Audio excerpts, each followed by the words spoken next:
una vieja frontera, la que separaba hasta el siglo XII los reinos de Navarra y Castilla.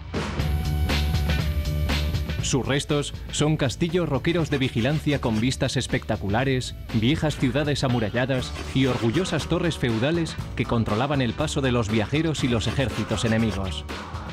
Hoy ascenderemos hasta lo más alto de la Sierra de Cantabria y nos sumergiremos en ondulantes viñedos. Esta es la ruta del vino y los castillos.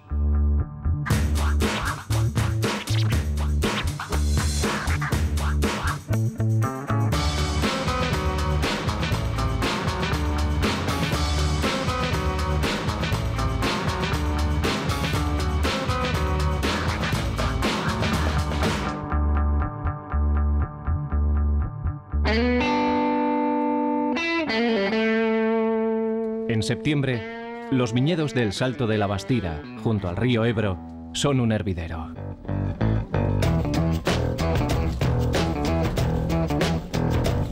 Las uvas están en su punto y hay que recogerlas con rapidez. Hace ya más de 18 siglos que llegaron a Álava las primeras vides, transportadas desde la costa mediterránea en carretas romanas. El clima templado que el río Ebro trae desde el Mediterráneo da calor y sabor a estas uvas exquisitas.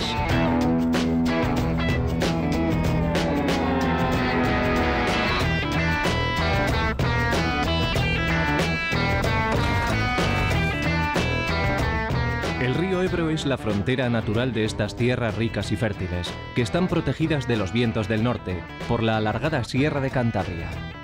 Desde el Ebro nos dirigimos hacia el norte y el primer bastión defensivo que encontramos es La Bastida, cuyo nombre significa precisamente ciudad amurallada. Y es que La Bastida creció en esta colina para guardar las fronteras del Reino de Navarra.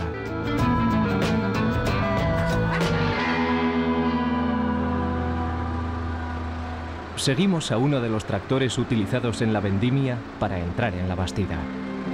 Y lo hacemos pasando bajo el arco renacentista de la Razuria, el mismo que han atravesado siempre las uvas, camino de las bodegas. La calle mayor de La Bastida reúne tantos palacios que se convierte en un símbolo del saber y el poder. La calle desemboca en la Plaza de la Paz, delimitada por tres imponentes edificios. El primero es el actual ayuntamiento, una joya arquitectónica del siglo XVIII, época en la que por esta calle corrían las caravanas de pellejos de vino y los sacos de grano llenando de riqueza al pueblo.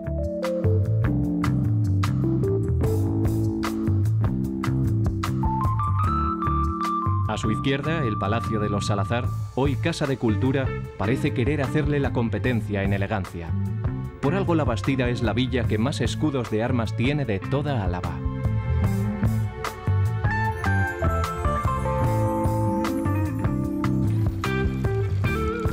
La fuente del centro de la plaza está al pie de la monumental iglesia de Nuestra Señora de la Asunción.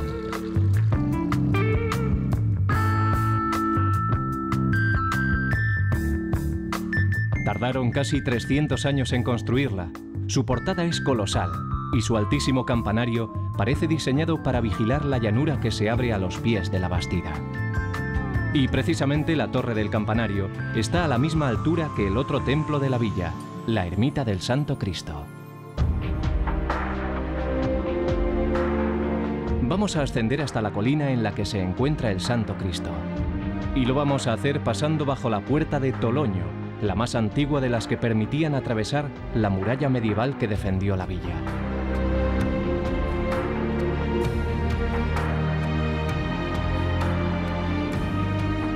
Desde aquí, iniciamos la subida al llamado Cerro del Castillo.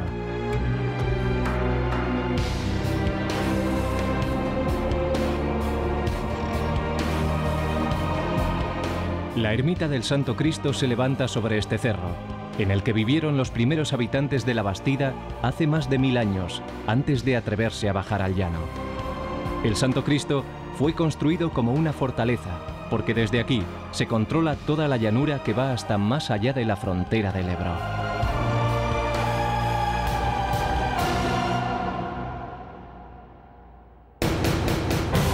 Nosotros abandonamos por el momento las tierras del sur y continuamos hacia el norte.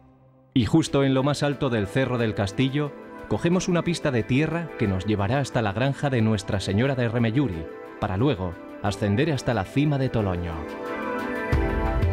El Sendero del Calvario, así se le llama a este camino, que nos lleva sin pérdida hacia la Sierra de Cantabria. Este sendero oculta bajo el piso el viejo acueducto que abastecía de agua a la ciudad. Vamos a desviarnos ligeramente hacia el este, para visitar la veterana granja de Nuestra Señora de Remelluri, una plácida bodega en la que podremos hacer acopio de fuerzas antes de la dura ascensión a Toloño.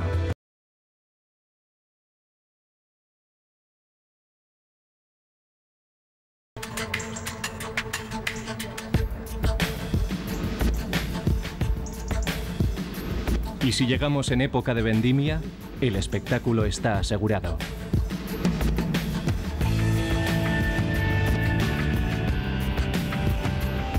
Estos viñedos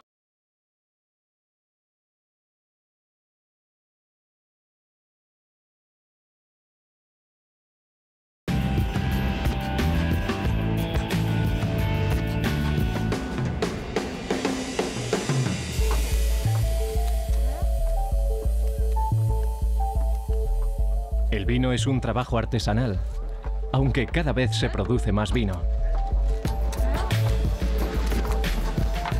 Una buena cosecha hace salir de La Rioja Alavesa unos 90 millones de botellas de vino. En esta bodega se vendimia a pocos metros de la ermita en la que oraban los monjes, que expandieron desde aquí la cultura del vino a toda La Rioja. Y algunos de esos monjes fueron enterrados aquí, en esta ermita.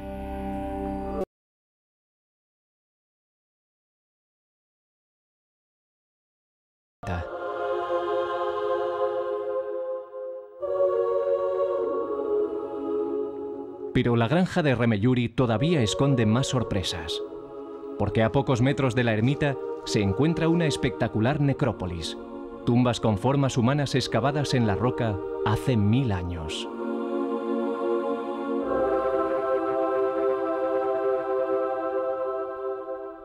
Más de 300 sepulturas, incluidas las de varios niños, que son las de los habitantes del primer poblado que existió aquí hace más de 1 milenio.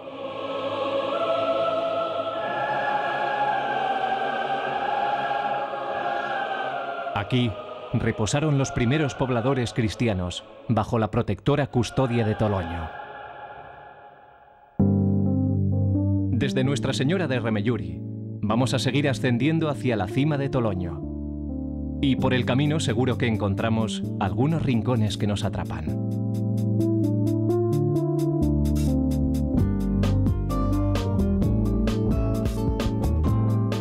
Bordeando ruinas de viejas granjas, vamos a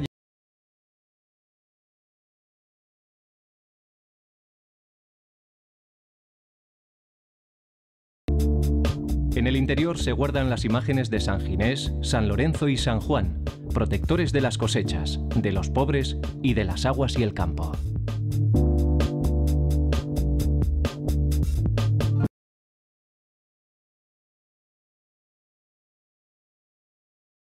Hay que venir especialmente en mayo, cuando estas campas se llenan con la romería y se celebra la batalla del vino.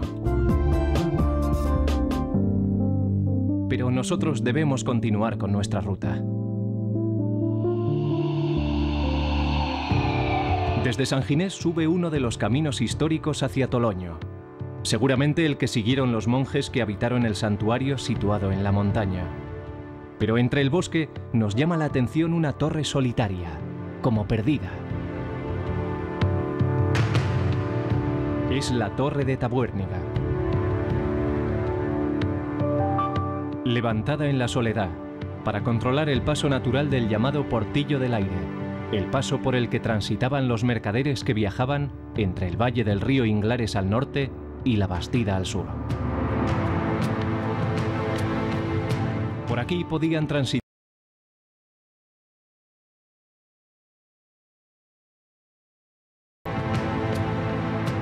además de una torre defensiva, Tabuérniga fue uno de los primeros lugares en ser habitados durante la reconquista cristiana del Valle del Ebro.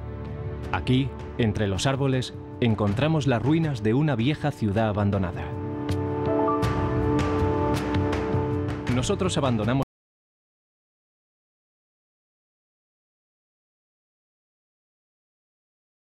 ¿qué parece este lugar?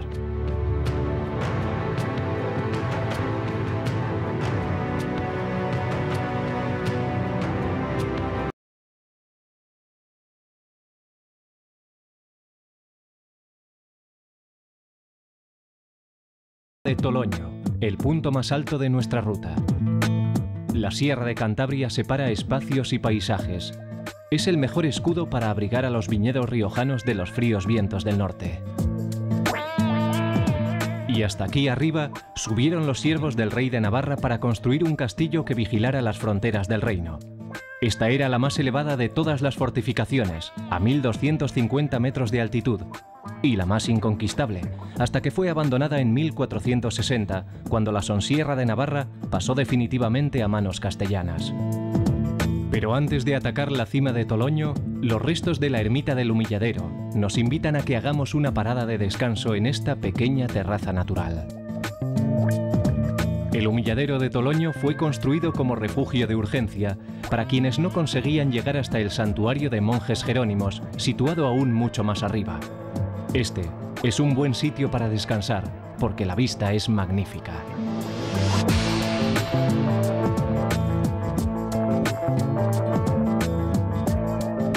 ...200 metros más arriba, entre bloques de roca, nos aguardan otros vestigios de vida monacal y guerrera, que ahora solo tienen la compañía de los buitres.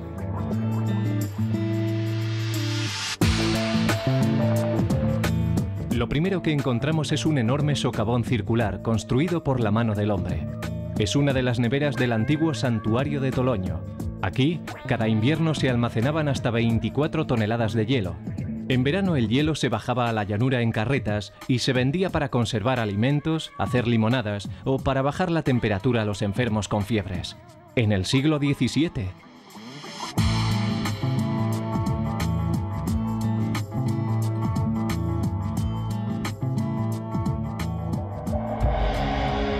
Todavía unos metros más arriba, se recorta contra el cielo limpio el convento de Santa María de Toloño, levantado en el siglo XIV con las piedras arrancadas al castillo que hubo aquí previamente.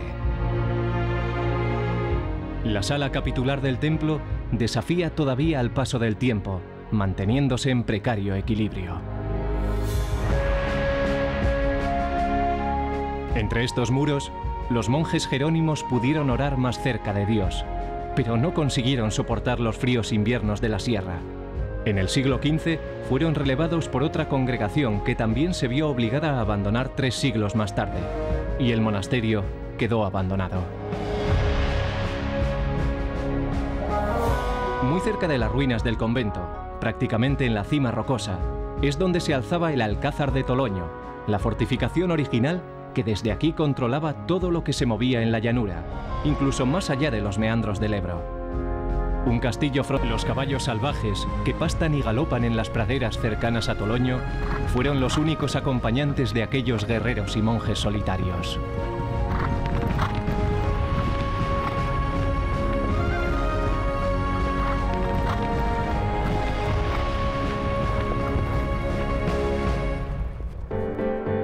Desde el poste geodésico de Toloño miramos hacia el norte y descubrimos otra defensa amurallada, Peñacerrada. Otro de los bastiones de la frontera navarra que controlaba la cabecera del valle del río Inglares, un corredor natural salpicado de fortalezas y castillos, al que vamos a descender ahora mismo para explorar las poblaciones de Berganzo y Ocio.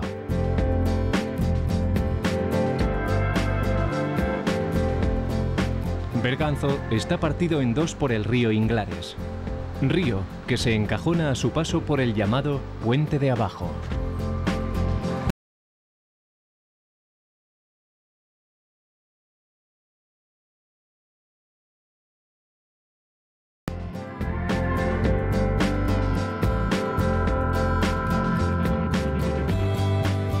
Esta fue la Torre de los Sarmiento, la familia más poderosa de la frontera, señores del pueblo y controladores del camino del Inglares. En el siglo XV la torre fue transformada en iglesia, aunque todavía pueden apreciarse claramente la puerta tapiada y las ventanas del edificio original.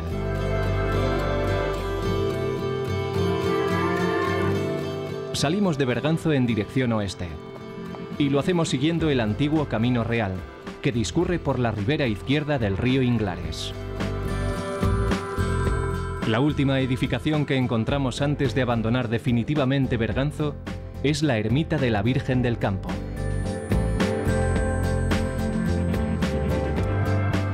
El Camino Real, siempre paralelo al río Inglares, nos conduce hasta otro enclave estratégico. Solo tendremos que caminar 3 kilómetros para llegar hasta él. Ya lo vemos recortado en el horizonte.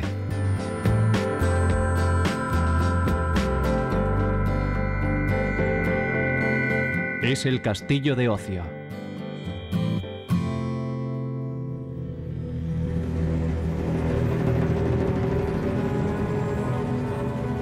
Erigido sobre el Cerro de Lanos, el fortín reina sobre la aldea de Ocio.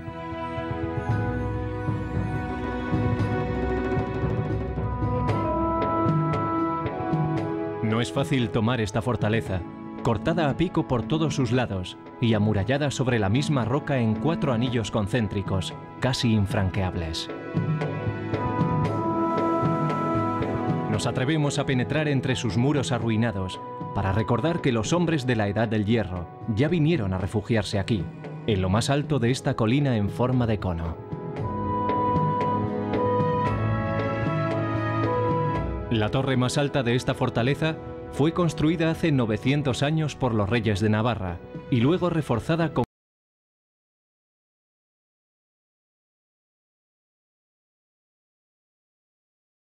espectacular desde aquí arriba. Es lógico que los sarmientos se sintieran poderosos en esta atalaya, 110 metros por encima de las cabezas de los habitantes de Ocio.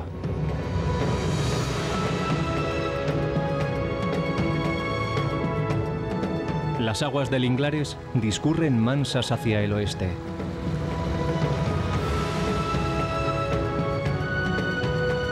El río recorrerá todo el valle hasta fundirse con el Ebro. Nosotros abandonamos aquí al río Inglares porque, como el Camino Real, nos vamos a desviar hacia el sur, pasando por Salinillas de Buradón, para ir al encuentro con el Ebro y completar así el círculo de nuestra ruta. Salinillas de Buradón es una villa amurallada a la que se accede por 2 puertas encastilladas. Nosotros entramos por la puerta norte.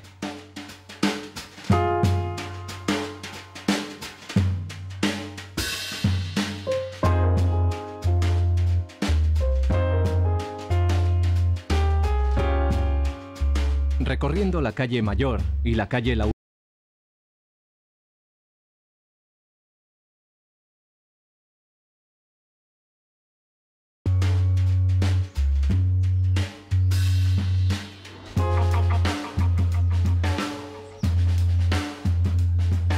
La iglesia de la Inmaculada no es el edificio más famoso de Salinillas.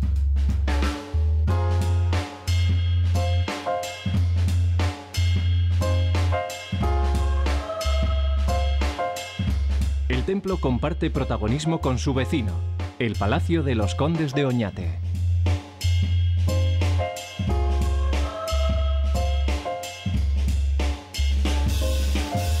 El palacio está en ruinas, pero aún así merece la pena entrar. Porque en su interior, el palacio guarda otro edificio, la Torre de Salinillas de Buradón. El conjunto es una especie de cebolla arquitectónica con varias capas.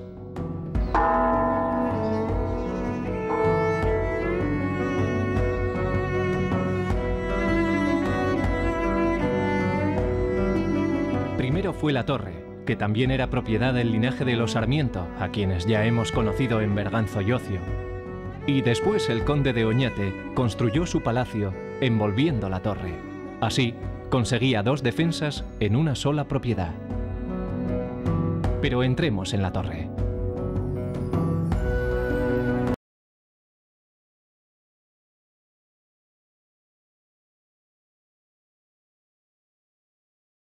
El palacio.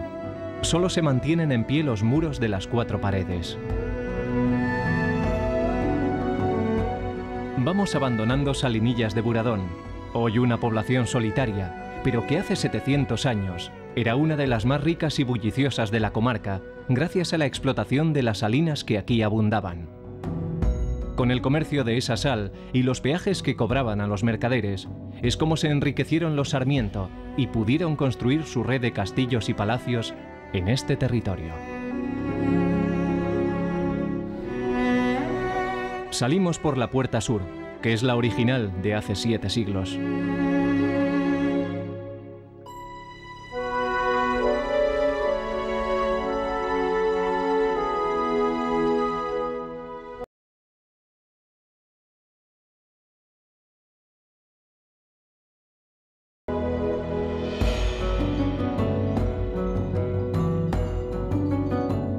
Dejamos atrás el casco apretujado de casas y palacios de Salinillas de Buradón y cerramos el círculo de nuestra ruta de hoy hacia el sur, volviendo a acariciar las aguas del Ebro.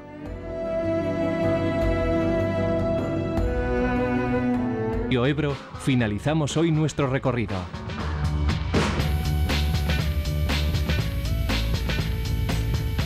Un viaje de unos 27 kilómetros con inicio y final en el Ebro y con escalas en La Bastida, Toloño, Berganzo, Ocio y Salinillas de Buradón. El Ebro es una frontera